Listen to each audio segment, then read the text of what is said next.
روسیه دو طفل پرتافته شده تاجیک را به دوشنبه فرستاد. فاطمه و حسین دوگانی که تاجیک که مادرشان در روسیه از آنها دست کشیده است به تاجیکستان آورده شدند. این دو طفل تاجیک 13 مارس امسال در یکی از تولدخانه‌های شهر مسکو به دنیا آمده پس از دست کشیدن مادر به اختیار مقامات تاجیک گذاشتند. سرور بختی سخنگوی سفارت تاجیکستان در روسیه روز 4 اکتبر گفت کودکان فعلا به وطن رسیدند و برای پرستاری به یتیمخانه سپرده شدند. او گفت این کودکان یک ساله هم نیستند، یعنی که سال تولدشان 13 مارس سال 17 هستند.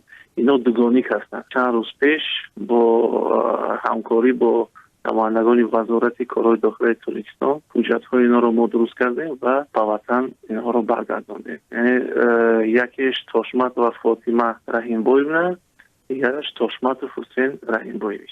اینا دوگانیک هستند. طبق اطلاع سفارت تاجیکستان در روسیه ماه می امسال نیز 5 طفل دیگر به وطن آورده شده است.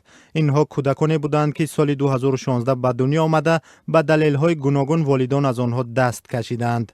از آنها سفارت کلولایف روسلن، نظیرف روسلن، یورچنکو سیتورا، مسلطدینوف سعید و کریموف قربان نام میبرد. مسئولان سفارت میگویند اکثر مادران در عریضه های خود سبب دست کشیدن از طفلانشان را نداشتن شرایط عنوان میکنند.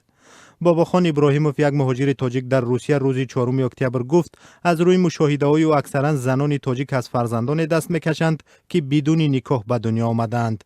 او گفت زنهای خوبی مهاجر که در روسیه عائله دارند بسیارند، لیکن تا جای میدانند آنهایی از فرزندانش دست میکشند که نکاح ندارند. اما زنان مهاجر میگویند واقعا تنگ دستی و شرایط ناخوب زنها را به چنین تصمیم وادار میکند.